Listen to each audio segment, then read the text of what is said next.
There is no Guinness World Record for being the fastest person ever to drive from New York to Los Angeles. They don't officiate things that you can't now accomplish legally and set their record. And likewise, there's no governing body of the Cannonball Run. Even Car and Driver, the magazine where Brock Yates and Steve Smith worked when they started the event 50 years ago, back in 1971, they very much distanced themselves from it, kind of blamed it on the irresponsibility of a bygone era. But clearly there are people like me and a lot of people that come here and tell stories on the VINwiki channel that still very much care about Cannonball and about telling the stories and seeing what's possible with new technology, with everything that's changed over the years along the same roads, or at least very similar ones that our heroes were driving along years and years ago. And it's one of the things that I love about the VINwiki channel, not just that it promotes our vehicle history reporting app, but that it's become a place for those stories to be immortalized. And it's one of the reasons why I got access to the Cannonball logo trademark, so that guys who really want to have shirts and signs and jackets that haven't been available for decades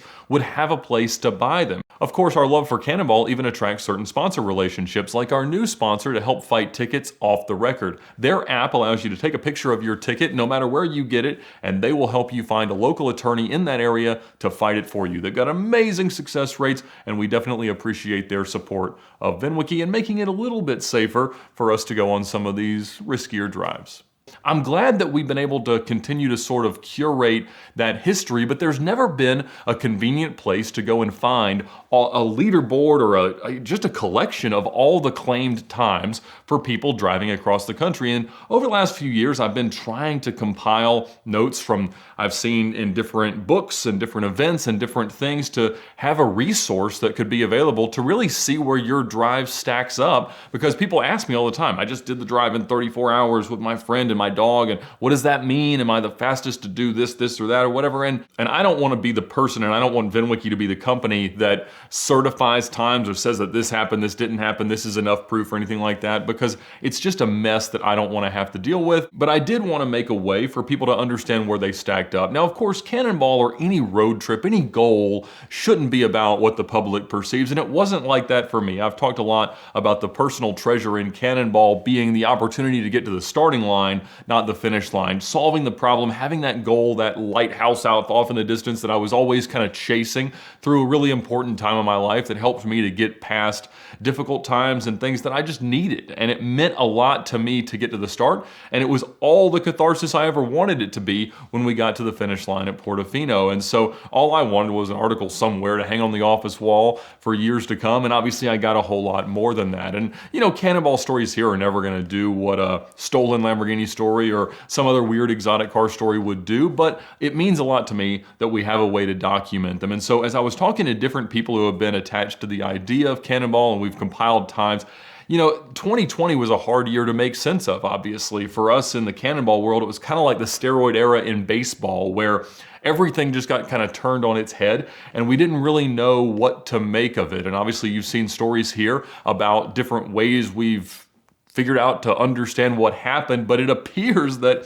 if you did the drive after March of this year, it was about a 3-hour advantage. Obviously, the record went from 27:25, Arnie and Doug's time that beat my record back at the end of 2019, to now 25:39 in a car that they concede is not nearly as fast and powerful as the E63. So they would have been even faster if they had driven that rather than the Audi S6. But there's just so many times that are so amazing. Now, it is very, very important to note, and what I've been trying to make sense of, particularly over the last few days, is what do we do with all the times that are either anonymous or very inadequately documented?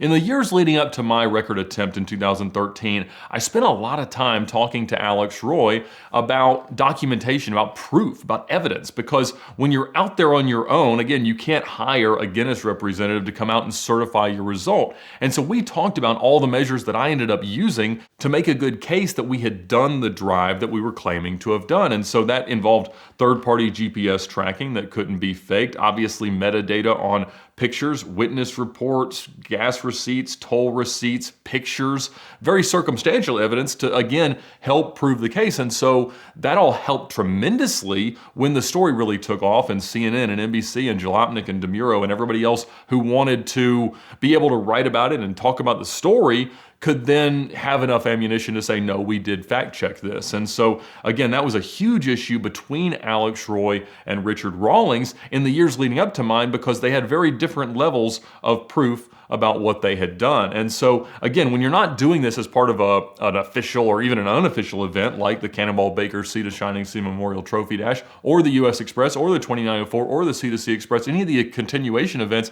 it's a lot harder to prove what you were doing. And when people saw the opportunity that existed during the COVID era, a lot of them went out and set records that they couldn't prove, or they didn't even bother to try. And maybe that's because they were just doing it for themselves. But what I wanted to do was compile all the times that I had heard claimed, with or without sufficient evidence, so people could generally understand where they stack up. And again, there's only a few that I put on the list that I honestly don't believe happened. And the world of Cannonball has always involved claims that just simply couldn't be verified. My favorite of all of them was a story that I've heard several times, that Bill Russell and Wilt Chamberlain actually raced across the country from New York to LA between games at some point. And Wilt was supposedly driving a Countach, and I can't imagine any level of modification short of cutting a hole in the roof that would have allowed him to fit in the car. And I think Bill was driving either a Ferrari or a Mercedes, and they did it in like 36 hours, which is nuts. Again, so I made this list, and it was just amazing to see, and I'm still kind of adding some of the 2904 and C2C times from over the years, but it's coming together, and it's an amazing number of drives. But I just wanted it to be an easy to find resource for anybody that cares about the idea of Cannonball to go to, see the top times, and then figure out what their goal is. Obviously, since my time in 2013, we've seen an explosion of sort of the tangential records. The electric car record's been set over a dozen times, including once very recently in a Taycan. We've seen the three-wheeled record, the open-top record, the coast-to-coast-to-coast record, southern route records. I mean, all the different things. And some of those are noted as the accolades, and I'll try to put more in over the next few days. But again, this is something that always needs to be done for its own reasons. However, in this case, it involves a community of people that have become very, very valuable to me, and friendships and relationships that mean a lot to me, and the network of Cannonballers and the people who bond over these crazy stories and may have only that in common, again, has become a very significant part of my life, a part of this channel. And so I hope that you enjoy looking through it. Please let me know what you think, or what you think of how we should classify things. Obviously, I didn't put in any asterisks or anything like that. I did highlight the times in red that happened during the COVID pandemic, because obviously it was a very, very different time. And we won't know until years from now if they need to be categorized differently. We do know that in the last few years, there have been a lot more attempts at Cannonball style drives. And if that stops because the mark to beat just becomes too crazy, because we don't have less than half of the policing happening, and there's not people just staying at home, working from home, not traveling, and the roads aren't nearly as empty, then I think we need to, because I want people who have that goal to be able to have that goal in a meaningful way. Because I think it's important that, given whatever the technology of the day is, that there's a realistic mark to be beaten. I mean, people said that mine couldn't be beaten. Obviously that wasn't true. Now it's the 13th fastest time across the country. So enjoy the list, share it with anybody you think might enjoy it. And as always, thank you for supporting VINwiki and for continuing the legend of Cannonball.